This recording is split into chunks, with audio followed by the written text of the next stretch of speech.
Okay, guys, doing the brake job now, and I pulled the drums off, nice original German drums and everything, but I'm looking at this thing and I'm going, man, what's the wheel cylinder doing on top? This is an early car, and the parking brake cable should actually be on top, and this is a good example of saying, I've never done early brakes, and but don't tell me you haven't done early brakes, because cable's not coming in from the back where it's supposed to come, it's coming in from the front. They've twisted the cable over, twisted it around the other way, put the wheel cylinder up on top because they've seen other brakes like that. That's how they saw the later brakes. So early brakes are just the opposite. Let me go over and show you one that I just got through putting back together correctly. And so this is the correct way that they're supposed to go together on early brakes. Okay, sorry about the video quality, but wheel cylinder on the bottom, parking brake cable up here on the back.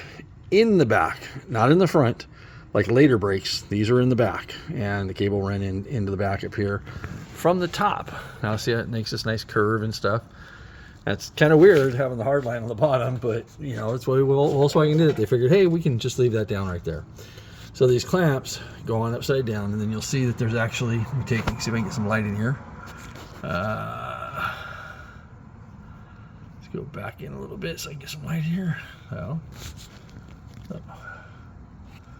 So you got this nice rubber buffer so that it doesn't dig through the parking brake cable on the clamp. Okay. Then you have this other really neat thing right here. It's to grease the brake line.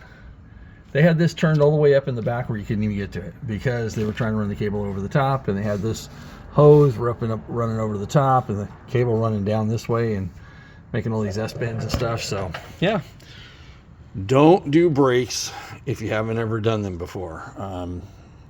At least when you take them apart, take only one side apart and then figure out where everything goes.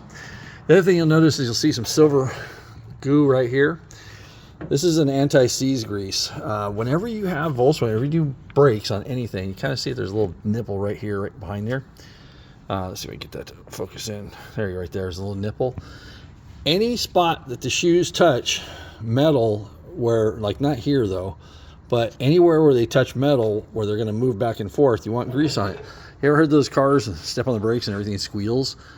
That's what happens. The anti-seize also keeps it from sticking and allows your brakes to work a lot better. So this is the way a 55 and earlier rear brake system should look. Again, parking brake cable on the top, wheel cylinder on the bottom, brake line going to the bottom. Okay, not like the other side. All right, well, that's about it. I'm gonna go ahead and finish these brakes up, and I'll move over to the fronts and show you the fronts. And that is a really cool early Volkswagen drum. So Volkswagen stamped everything, including, I don't know if you can see it, there's actually a stamp right there of VW. They loved putting their VW logos on everything. All right, guys. Preservation, not restoration, but in brake case, restoration. Restoration on the brakes. We want to be able to stop. All right, guys. Like, share, and subscribe, and I'll be back in just a few minutes with the front brakes.